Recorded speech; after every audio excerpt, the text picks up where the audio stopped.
Ok, si toi aussi t'as déjà essayé de tenter un squat pistol en te disant ok c'est juste un squat sur une jambe, c'est facile, t'as sûrement vite compris que la gravité était ton pire ennemi. Et t'as accessoirement dû finir soit sur les fesses ou soit t'as juste jamais réussi à descendre sans t'écrouler comme une merde. Et comme tu l'auras compris, le squat pistol c'est un des mouvements les plus stylés et les plus impressionnants que tu puisses maîtriser. Et quand tu le fais bien, t'as l'air d'un ninja en contrôle total de son corps, mais en réalité si t'as pas la bonne technique, c'est une vraie galère et tu finis plus souvent par terre qu'en équilibre. Mais ne t'inquiète pas, aujourd'hui je vais te donner une méthode en 3 étapes ultra simples qui vont permettre de pouvoir débloquer ton premier squat pistol et ça sans t'exploser le coccyx. D'ici la fin de la vidéo, tu seras capable de débloquer ton premier squat pistol ou au moins tu auras toutes les clés pour pouvoir y arriver. Et en bonus, on va voir également les erreurs que 90% des gens font en apprenant ce mouvement et ça t'évitera également que tu te casses la gueule et surtout que tu progresses sans te blesser. Bref, trêve de blabla, let's go!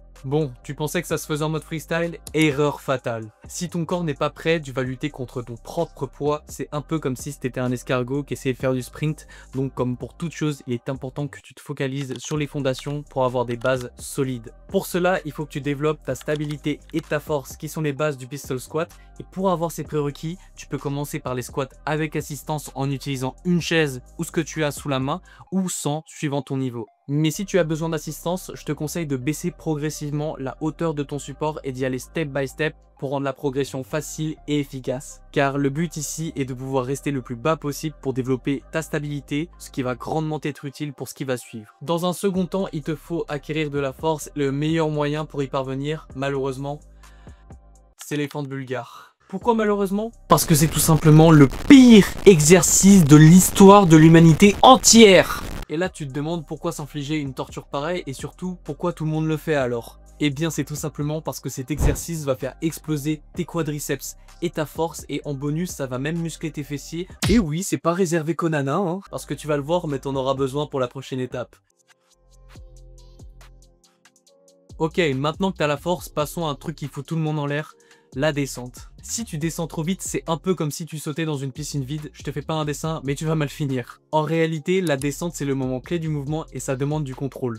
Vraiment beaucoup de contrôle. Et pour travailler cette phase, je vais te montrer ce que j'ai mis en place pour travailler cette descente. Je te conseille donc dans un premier temps de t'entraîner avec des pistol squats assistés. Tu vas te concentrer uniquement sur la descente en te tenant à un support, que ce soit barre, mur, élastique ou alors un Lockheed C130J Super Hercule de combat.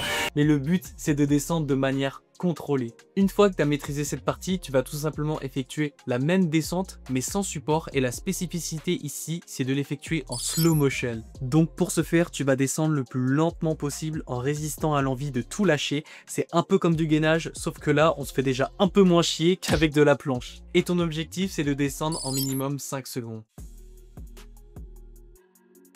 Bon, c'est bien beau tout ça, mais maintenant qu'on sait descendre, on fait comment pour remonter? Eh bien, avant même de te montrer comment faire pour remonter, il faut au minima que tu aies de l'explosivité et de l'équilibre, sinon t'es pas prêt de remonter.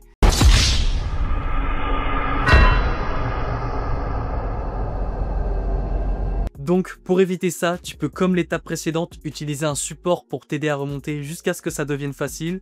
Ou alors, seconde option, tu peux y aller étape par étape en commençant par remonter depuis une position intermédiaire en descendant progressivement jusqu'à atteindre ton pistol squat.